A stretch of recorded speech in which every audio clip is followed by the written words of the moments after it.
Ya, memang kemarin juga ada 4 hakim MK yang juga memiliki pendapat yang berbeda ya, via Ya, atau dissenting opinion. Salah satunya adalah Prof. Saldi Isra yang menyatakan bahwa ini agak bingung, sangat nah kebingungan itu dia. karena memang selama Sangat, sangat, sangat. Tiga sangat disebut. sangat-sangat kebingungan ya, karena keputusan MK ini berubah pikiran dan juga sikapnya hanya dalam sekelebat saja. Ya. Dan kita juga akan membahas hal ini, apakah memang keputusan MK ini syarat akan kepentingan politik. Dengan narasumber yang sudah bergabung bersama kami, sudah ada Pak Marwarar Siahaan, Hakim MK periode 2003 sampai dengan 2008, kemudian juga Prof. Karim Suryadi, Guru Besar Komunikasi Politik Universitas Pendidikan Indonesia. Selamat pagi Bapak-Bapak. Selamat pagi Bapak-Bapak. Assalamualaikum. Selamat pagi. Selamat pagi. Baik. Baik. Pak Marwarar sudah bisa mendengar suara kami dengan baik ya Pak? Harapannya demikian. Baik, sangat baik. Oke, Pak Marwarar, Anda tentu sudah menyimak ya berkali-kali Prof. Saldi Isra yang mungkin bersuara juga kemarin dalam persidangan uji materi. Ada perasaan atau kejadian aneh dan sangat bingung yang disampaikan oleh yang bersangkutan. Anda yang pernah berada di dalam Mahkamah Konstitusi 2003-2008, apa kira-kira yang menjadi maksud dari Prof. Saldi Isra ini? Bila mana Anda mengingat lah ya, ketika Anda juga masih ada di dalam begitu, Pak Marwarar. Ya, jadi kalau saya sih, di bahasa saya tidak ada kondisi yang seperti itu sebenarnya. Tetapi saya dapat melihat dari keseluruhan apakah itu susunan daripada ya pengambil keputusan, kemudian inti daripada putusan, maka saya melihat bahwa kekhawatiran besar sekarang ada indikator bahwa sistem judicial review atau peradilan Mahkamah Konstitusi itu boleh kita katakan mengalami belum total collapse, tetapi substantial collapse. Sudah mulai rontok dia karena beberapa indikator yang sangat menyedihkan. Ya, pertama dari sisi, kalau kita mengatakan itu tadi kebingungan daripada Pak Saldi, mungkin juga nanti ada itu sebenarnya di pihak lain Pak Arief, itu sebenarnya menunjukkan bahwa proses yang terjadi di dalam pengambilan keputusan dan persidangan ini sangat kacau. Tetapi menjadi keprihatinan saya, seharusnya mereka tidak memuat itu di dalam dissenting, tetapi ketika musyawarah RPH dalam proses pengambilan keputusan sudah harus ada pernyataan seperti itu yang menyebabkan diingatkannya mayoritas itu, terutama tentu indikator yang paling besar kerontokan Mahkamah Konstitusi adalah adanya pelanggaran kode etik yang dilakukan oleh ketua. Itu sangat jelas di dalam prinsip ketakberpihakan, yaitu imparsialitas itu. Jelas dikatakan bahwa seorang hakim konstitusi harus mengundurkan diri, kecuali kalau quorum menjadi tidak sah, kalau dia memiliki kepentingan, keluarganya memiliki kepentingan di dalam putusan terhadap perkara yang diambil ini. Oleh karena itu indikator ini sangat-sangat menyedihkan sekali, karena kebetulan kemudian di dalam putusan akhir, putusan MK itu sendiri bertentangan dengan konstitusi. Anda perhatikan, dikatakan atau memiliki pengalaman sebagai kepala daerah, itu total pasal 27 Undang-Undang Dasar, total pasal 28I tentang non-diskriminasi telah dilanggar betul itu, sangat kasat mata. Oleh karena itu saya heran itu bahwa putusan MK bertentangan dengan konstitusi itu sendiri, padahal mereka sudah bersumpah itu akan menegakkan undang-undang dasar dan seluruh peraturan perundang-undangan dengan seluruh-seluruhnya. Tapi apa yang terjadi inilah. Oleh karena itu saya sementara akan mengatakan sampai di sini dulu bahwa substantial collapse daripada Mahkamah Konstitusi sebagai sistem peradilan konstitusi telah mengalami apa yang dikatakan keruntuhan itu. Oleh karena itu, bagaimana kelanjutannya? Saya kira ini akan menjadi pertanyaan besar. Apakah putusan MK yang bertentangan dengan konstitusi boleh diimplementasikan? Jawabannya pasti tidak kalau bertentangan dengan konstitusi. Bagaimana nanti? Siapa yang mengimplementasikan ini? Tentu saja di dalam proses pemilu KPU. Tentu dia akan membuat peraturan, perubahan peraturan KPU tentang syarat itu menyesuaikan putusan KPU. Tetapi putusan peraturan KPU demikian boleh pula diuji oleh Mahkamah Agung nanti. ada semacam kekacauan yang akan terjadi. Bagaimana? Pak Bahwa Marwarar, biasanya, ya, halo, ya. baik Pak Marwarar, ya mohon maaf saya sangat sedikit Pak Marwarar. Saya ingin mendalami juga terkait pernyataan Anda tadi dan juga mungkin ingin tahu lebih dalam sebetulnya Pak suasana apa yang terjadi ketika kita mengutip pernyataan Prof. Saldi Isra juga Pak yang mengaku kebingungan putusan Hakim MK berubah setelah Anwar Usman yang kita ketahui sebagai Ketua Mahkamah Konstitusi ini ikut hadir dalam rapat. Nah, ini pernyataan beliau seperti ini. Ada pernyataan tambahan dari beliau. Apakah Mahkamah pernah berubah pendirian? Pernah, tetapi tidak pernah terjadi secepat ini, di mana perubahan terjadi hanya dalam hitungan hari. Suasana seperti apa sih? Bukan berandai-andai ya, mungkin bertanya kepada hakim periode 2003-2008 dalam hal ini Pak Marwarar Siahaan yang terjadi dikaitkan dengan pernyataan Saldi Isra ini, Pak.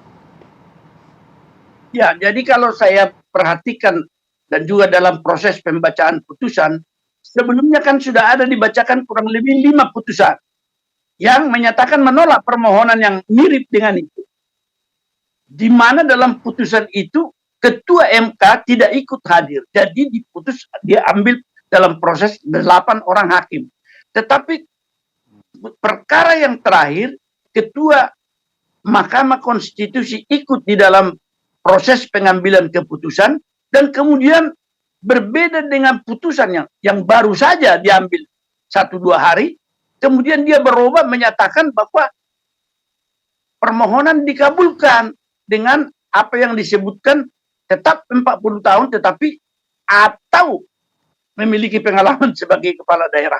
Perubahan seperti itu tentu sangat boleh dikatakan ya membingungkan dalam arti semua putusan Mahkamah Konstitusi mengenai hal yang sama itu adalah menjadi jurisprudensi tetap, yaitu tapi memang dia ada salahnya Pak Marwarar bila mana memang perubahan itu terjadi hanya dalam beberapa hari karena Prof. Saldi Isra mengakui memang perubahan cepat ini pernah terjadi begitu tapi tidak dalam konteks hitungan hari begitu loh.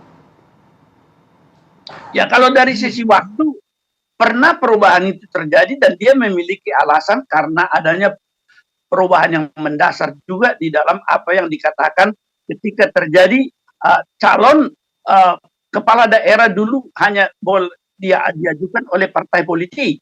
Tetapi kemudian muncul di Aceh di mana calon kepala daerah itu boleh perorangan atau yang independen sehingga itu menimbulkan suatu konteks atau konfigurasi konstitusi secara nasional tidak mungkin hanya di Aceh yang boleh karena itu akan menimbulkan diskriminasi. Oleh karena itu MK kemudian melihat ini sebagai perubahan mendasar, kemudian dia berubah bahwa memperkenankan calon independen itu yang tadinya hanya diperkenankan sesuai dengan konstitusi itu bahwa calon harus diusulkan partai politik. Oleh karena itu ada perkembangan yang mendasar. Saya kira juga di tempat di mana Mahkamah Agung atau MK itu sudah mapan, itu pernah terjadi. Di Amerika dalam kondisi krisis ekonomi tahun 30 yang menganut kebebasan daripada bisnis itu ekonomi, dia pernah mencampur tangan itu ketika keadaan sangat sulit untuk memberikan pekerjaan terhadap warga negara Amerika, sehingga mereka campur tangan dalam kontrak-kontrak kerja. Saya kira ini yang harus diperhatikan betul. Ya. Baik, Pak Maru, ini kita juga mungkin masyarakat juga bertanya-tanya what's next gitu. Menurut Komisi 3 DPR RI bahwa MK kemarin sudah melebihi dari kewenangannya karena menambahkan norma baru atau frasa baru dan atau itu ya Pak ya. Dan harusnya memang nantinya ke depannya ada konsultasi lagi dengan DPR RI. Nah, apakah memungkinkan jalan upaya untuk ke situ? Karena kalau kita melihat kan 314 anggota parpol di DPR ini masih mungkin nggak masuk ke ranah situ dan dalam arti ini belum ingkah begitu Pak? Kalau begitu putusan MK diumumkan di sidang terbuka, dia final and binding, langsung mengikat. Tetapi kalau misalnya Anda mengatakan DPR melakukan sesuatu, tidak ada jalannya itu karena dia adalah di dalam prinsip separation of powers dan tetapi dalam ikatan check and balance tidak ada lagi jalurnya bahwa DPR akan mencampuri itu.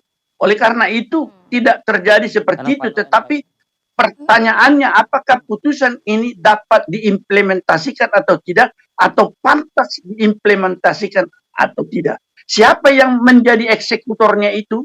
Tentu KPU. KPU juga sama dengan MK telah mengangkat sumpah jabatan bahwa dia akan menjunjung tinggi Undang-Undang Dasar dengan seluruh-seluruhnya. Tapi ada putusan seperti ini, tentu dia akan mengantisipasi juga ketika peraturan KPU tentang syarat calon presiden dan wakil presiden dirubah sesuai putusan MK, dia akan mengalami potensi untuk dibawa lagi ke Mahkamah Agung. Maka sumber kekacauan itu saya kira ada di sini. Bagaimana kalau MA mengatakan itu bertentangan dengan konstitusi sendiri? Ya. Baik. Saya mau geser ke Prof. Karim. Prof. Karim, kalau melihat saat ini komentar netizen ini luar biasa sekali ya begitu ya. Banyak juga yang mungkin mengkritisi dengan pedas, kemudian juga mengatakan bahwa bukan Mahkamah Konstitusi tapi Mahkamah Keluarga dan lain sebagainya. Dan juga banyak mempertanyakan. Meme yang sudah beredar juga itu. Meme yang sudah beredar. Banyak mempertanyakan ini kan batas usianya 40 tahun, tapi ada dan atau sudah pernah menjabat sebagai kepala daerah. Dalam arti berarti ini sebenarnya kalau melihat kalau anak-anak muda yang tadinya mau diakomodir untuk bisa begitu maju, hanya anak-anak muda yang memiliki keterkaitankah dengan partai politik atau pengusaha, dalam arti pernah menjadi kepala daerah, bahwa untuk anak muda lainnya tidak ada kesempatan dengan putusan MK ini? Ya, kalau Pak Saldi Isra bilang membingungkan, menurut saya dan beberapa teman termasuk masa saya itu tidak masuk akal. Lebih dari sekedar membingungkan, ini tidak masuk akal karena dua alasan. Yang pertama, seperti dibilang perubahan dalam sekelebat seperti itu. Nah, jadi bukan hanya substansi menurut saya, tetapi juga ini sudah merontokkan marwah Mahkamah Konstitusi sebagai lembaga. Jadi jelas-jelas Mahkamah Konstitusi sedang membangun keterbelakangan soal etika politik. Dan sekaligus Mahkamah Konstitusi sedang dengan sengaja menjatuhkan konstitusi kita sekedar gudangnya dalih selubung kepentingan. Jadi nilai konstitusi kita tidak lagi normatif, sekarang menjadi semantik, menjadi alat untuk membungkus kepentingan. Nah, itu. Kemudian yang parah, yang menyedihkan adalah apakah yang dikatakan oleh beberapa mahasiswa saya. Dia bilang begini. Dia bilang, mereka tahu bahwa kita pernah punya undang-undang yang membatasi syarat usia presiden wakil presiden itu 35 tahun. Itu di dalam Undang-Undang Nomor 48 Tahun 2008. Tapi itu tidak jadi soal. Kenapa? Karena ketika diturunkan itu tidak untuk mewadahi seseorang, tidak untuk menggembalakan kepentingan siapapun. Bahkan hampir lupa kita pernah punya 35 tahun. Namun sekarang tendensinya sudah jelas. Kalau sekarang yang dikabulkan adalah gugatan mahasiswa, mana si mahasiswa itu dalam bursa capres-cawapres? Ada nggak? Sampai namanya pun nggak keinget gitu. Saking dia tidak muncul. Jadi dusta menurut saya. Kalau ini untuk memperlebar dan tidak membatasi kepentingan anak-anak muda kita. Karena dua alasan saya bilang dusta. Yang maju dalam kandidasi capres-cawapres itu kan tidak banyak dan tidak sembarangan. Bukan hanya pimpinan partai begitu. Bukan hanya. Jadi kalau sekarang dibilang untuk memberikan kesempatan kepada mereka yang 40 tahun tambah bodoh lagi gitu. Karena harus ada syarat menjadi kepala daerah. Dengan syarat yang arbitrter menurut saya, syarat yang dibuat-buat. Apa paralel, apa relevan misalnya syarat menjadi bupati, menjadi wali kota yang wilayahnya seuprit, urusannya sempit, lalu lompat menjadi capres-cawapres. Kalaupun dibuat mau jenjang jabatan kan tidak melompat-lompat kayak kodok begitu gitu ya. Jenjang jabatan sistematis. Kalaulah misalnya sebelumnya gubernur, masuk akal gitu ya. Seperti halnya Panglima TNI pernah menjadi kepala staf angkatan. Itu masuk akal kalau mau dibuat. Tapi tadi kan kata Pak Marwara tidak mungkin karena konstitusi kita sudah menjamin tidak ada diferensiasi. Nah, kemudian yang kedua, kenapa ini tidak masuk akal? Karena ya mengoreksi usia saja tidak bisa. Loh ini ditambah gitu. Jadi ini Masya Allah. Teori apa yang bisa menjelaskan ini dan doa apa yang bisa membukakan pikiran saya untuk memahami ini? Sebab mengubah usia saja tidak boleh karena bukan kewenangannya. Loh, ini jelas-jelas menambah norma baru, aturan baru. Jadi sampai hari ini otak saya belum bisa memahami bagaimana caranya saya memahami putusan ini. Memahami kelakuan MK yang terhormat Saya hanya bisa menghimbau orang-orang yang berhasrat dan didorong-dorong, tolonglah sekarang setelah Anda mendengarkan banyak masukan, banyak dorongan, banyak aspirasi, banyak opini dari berbagai pihak, sekaranglah saatnya Anda mendengarkan hati nurani Anda. Apakah Anda yang calon-calon itu, kandidat calon itu benar-benar mampu dan akan memberikan kemanfaatan bagi Republik ini?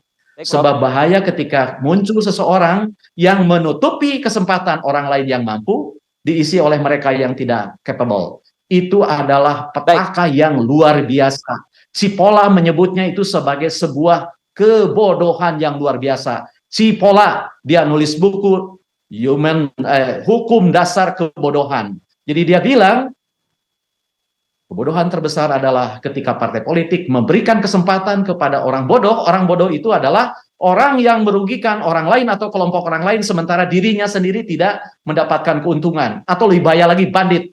Orang yang merugikan orang lain, sementara dirinya mengambil keuntungan. Bahaya ketika ia menduduki jabatan. Jadi siapa saja saya mengajak kepada mereka yang sedang didorong-dorong untuk capres-cawapres, inilah saatnya bagi Anda untuk mendengarkan nurani Anda sendiri, apakah Anda benar-benar sanggup dan akan memberikan kesempatan terbaik, manfaat terbaik bagi bangsa ini. Saya tidak akan menghalangi karena tidak bisa.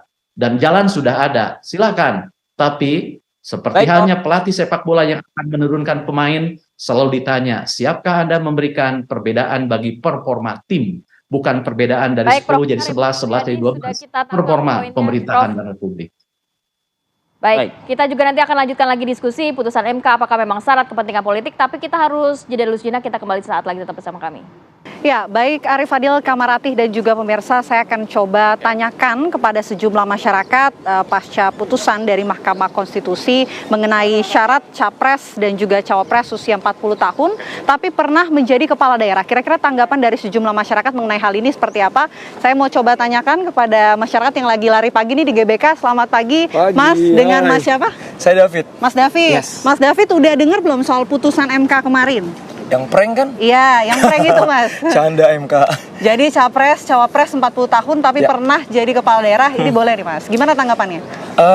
Sebenarnya nggak konsisten ya. Ketika ada beberapa gugatan, terutama dari beberapa partai yang ditolak karena bilang katanya ya udah batas minimum usia dari capres itu nggak boleh di bawah 40 tahun. Tiba-tiba ada satu gugatan dari mahasiswa dari UNS, kok tiba-tiba dengan notes yang ya udah asal pernah menjabat sebagai kepala daerah dikabulkan. Itu kan bagi kita masyarakat kayak merasa di prank ya sama MK.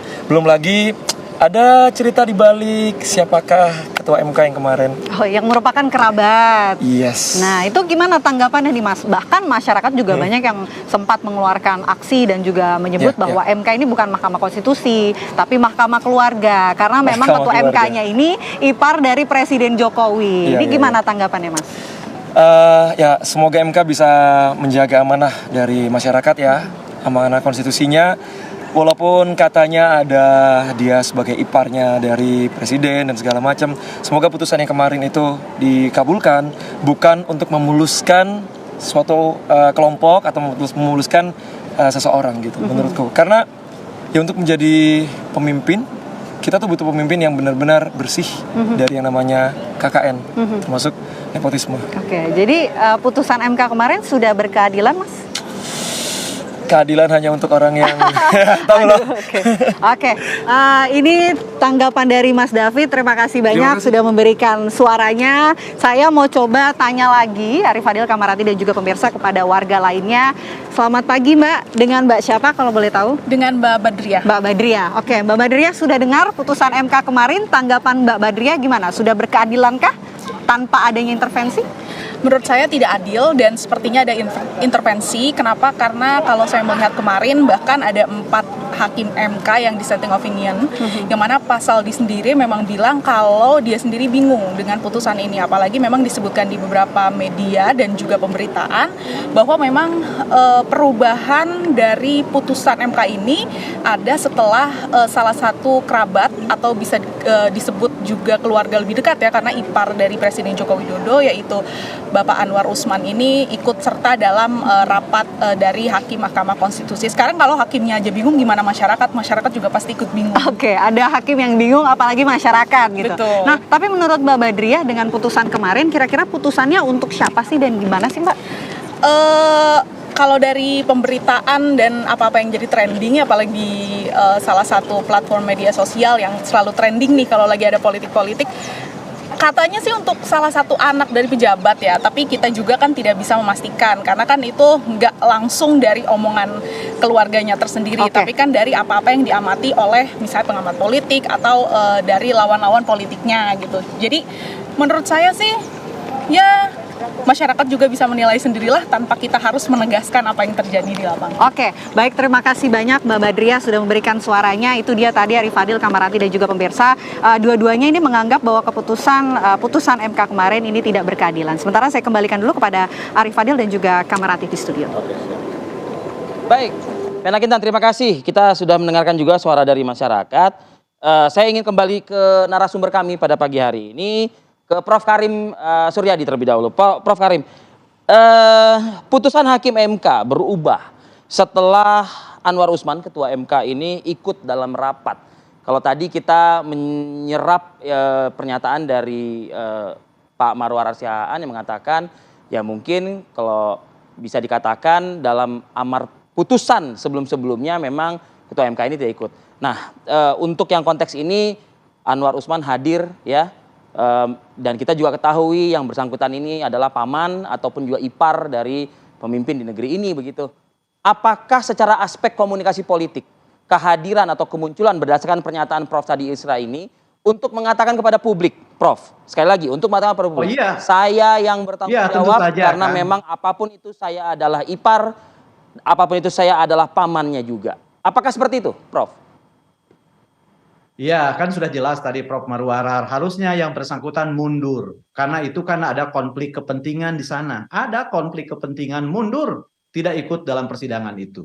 Nah, tapi kan ini sudah terjadi. Makanya saya hanya bisa mengatakan begini, saya tetap hormat kepada 4 hakim konstitusi yang menyatakan dissenting opinions. Tapi Bapak-Bapak, kehormatan Mahkamah Konstitusi sudah runtuh.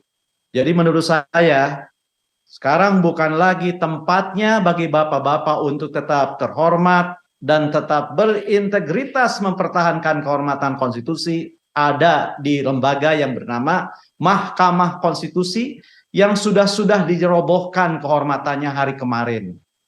Jangankan mahasiswa, jangankan Prof. Maru, siapapun tahu ini syarat kepentingan. Kenapa? Karena putusan itu dibuat untuk membenarkan atau memberikan alasan atas sebuah kepentingan. Itulah sebabnya tadi saya bilang konstitusi sudah dirusak. Tidak lagi norma ideal, tetapi sekarang sudah menjadi gudangnya dalih untuk membenarkan kepentingan. Dengan sengaja menurunkan marwah konstitusi menjadi gudangnya dalih untuk melindungi kepentingan. Ini menyedihkan dan tidak masuk akal. Memalukan. Baik. Saya mau ke Pak Maru. Pak Maru, kalau melihat ini banyak masyarakat, bahkan tadi Prof. Karim mengatakan bukan saja bingung, tapi ini nggak masuk akal begitu ya. Apakah memang kemarin dalam hasil putusan itu Anda sendiri sebagai hakim yang pernah merasakan di posisi itu, mendengar nggak sih penjelasan yang cukup jelas, yang cukup masuk akal, yang dapat diterima oleh masyarakat terkait hal ini? Dan bagaimana masyarakat dapat menerima hal ini dengan masuk akal begitu? Saya kira masyarakat kita sudah sangat maju dan mengerti betul di dalam soal konstitusi ini, baik secara langsung maupun tidak langsung ada civic education terhadap itu. Tetapi yang menjadi masalah sekarang bahwa problemnya bukan masyarakat itu sendiri, tapi ada beberapa hakim di MK itu yang menimbulkan masalah sendiri. Yang pertama tadi Pak Karim sudah mengatakan 4 hakim MK yang dissenting supaya tidak rusak martabat mereka harus mengundurkan diri. Tetapi kalau saya, karena ada di situ apa yang dikatakan pelanggaran sumpah jabatan untuk menjunjung tinggi konstitusi dengan seluruh-seluruhnya, ternyata mereka melanggar terutama sekali pasal 27 yang mengatakan bahwa semua warga negara bersamaan di depan hukum dan pemerintahan. Pasal 28I tidak boleh ada diskriminasi. Itu adalah norma konstitusi yang harus dipertahankan oleh hakim MK itu, tetapi justru diterobos. Oleh karena itu layaknya mereka karena melanggar sumpah jabatan juga ya boleh diajukan ke depan majelis kehormatan atau langsung sajalah mengundurkan diri. Tetapi kepada ketua mahkamah, nah ini agak berat ini sebenarnya, dia secara jelas dia mengetahui kode etik yang paling penting di dunia untuk menegakkan keadilan itu prinsip imparsialitas. Dalam penerapan angka 5 huruf B dikatakan seorang hakim harus mengundurkan diri jika keluarganya memiliki kepentingan. Tetapi dia sengaja masuk dalam putusan terakhir itu sehingga kondisinya seperti ini. Nah, pernyataan saya terakhir ini, putusan ini seperti apa? Tidak mungkinlah kita menerima meskipun suatu putusan MK itu begitu diucapkan dia dikatakan final and binding, tetapi khusus putusan ini karena dia melanggar konstitusi, maka dia tidak memiliki kekuatan mengikat. Kita katakan dia kalau dalam putusan peradilan biasa non executable, tidak boleh dilaksanakan karena dia akan menimbulkan ketidakpastian hukum, ketidakadilan, Ini dan pelanggaran. tidak bermanfaat Pak sama Maru. sekali. Saya kira ini pernyataan saya tentang ini, dan yang paling saya ingin ulang lagi bahwa ini menimbulkan ketidakpastian karena ketika nanti KPU melaksanakan dalam bentuk peraturan KPU norma yang sudah dibentuk oleh MK secara tidak sah tersebut, peraturan KPU boleh dibawa ke Mahkamah Agung lagi untuk diuji. Tentu di sini akan timbul potensi ketidakpastian, itu akan sangat nyata kalau dia dibatalkan lagi oleh Mahkamah Agung. Saya kira ini pernyataan saya. Baik, terima kasih banyak Pak Marwarar dan juga Prof. Karim Suryadi. Kita berharap masyarakat ini the guardian of konstitusional dapat mungkin ya memberikan keputusan yang seadil-adilnya dan semoga bisa diterima juga oleh masyarakat dengan keputusan yang sudah dilakukan oleh MK tersebut. Oke. Masih. Terima kasih Bapak-Bapak. Sehat selalu untuk Anda semua. Assalamualaikum. Baik.